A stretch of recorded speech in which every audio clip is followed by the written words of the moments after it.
ಪಾರದರ್ಶಕದ ಬಗ್ಗೆ ವಿವರಿಸುತ್ತೇವೆ. ನಾನು ಪಾರದರ್ಶಕದ ಬಗ್ಗೆ ವಿವರಿಸುತ್ತೇನೆ. ತನ್ನ ಮೂಲಕ ಬೆಳಕನ್ನು ಹಾದು ಹೋಗಲು ಬಿಡುತ್ತದೆ.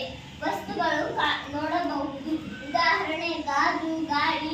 ಇದು ಬಾಟಲು. ಬೆಳಕು ಹಾದು ಹೋಗುತ್ತಿದೆ, ಅದಕ್ಕಾಗಿ ಇದರಲ್ಲಿ ನೀರು ಕಾಣಿಸುತ್ತಿದೆ. ನಾನು ಅಪಾರದರ್ಶಕದ ಬಗ್ಗೆ ತಿಳಿಸುತ್ತೇನೆ. ತನ್ನ ಮೂಲಕ ಬೆಳಕು ಹಾದು ಹೋಗಲು ಬಿಡುವುದಿಲ್ಲ, ವಸ್ತುಗಳು ಕಾಣುವುದಿಲ್ಲ. ಉದಾಹರಣೆ ಕಟ್ಟಿಗೆ, ಬಟ್ಟೆ, ಸ್ಟೀಲ್. ಇದು ಸ್ಟೀಲ್ ಬಾಟಲ್. ಇದು ಬೆಳಕು ಹಾದು ಹೋಗುವುದಿಲ್ಲ, ಅದಕ್ಕಾಗಿ ಇದರಲ್ಲಿ ನೀರು ಕಾಣುವುದಿಲ್ಲ.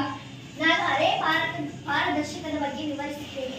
ಇದರಲ್ಲಿ ಬೆಳಕು ಭಾಗಶಃ ಹಾದು ಹೋಗುವುದರಿಂದ ಅದರಲ್ಲಿರುವ ವಸ್ತುಗಳು ಮಸುಬಾಗಿ ಕಾಣಿಸುತ್ತವೆ. ಉದಾಹರಣೆ ಎಣ್ಣೆ ಹಚ್ಚಿದ ಕಾಗದ, ತೆಳು ಬಟ್ಟೆ. ಇದರಲ್ಲಿ ಬೆಳಕು ಭಾಗಶಃ ಹಾದು ಹೋಗುವುದರಿಂದ ಇದರಲ್ಲಿರುವ ನೀರು ಮಸುಬಾಗಿ ಕಾಣಿಸುತ್ತದೆ.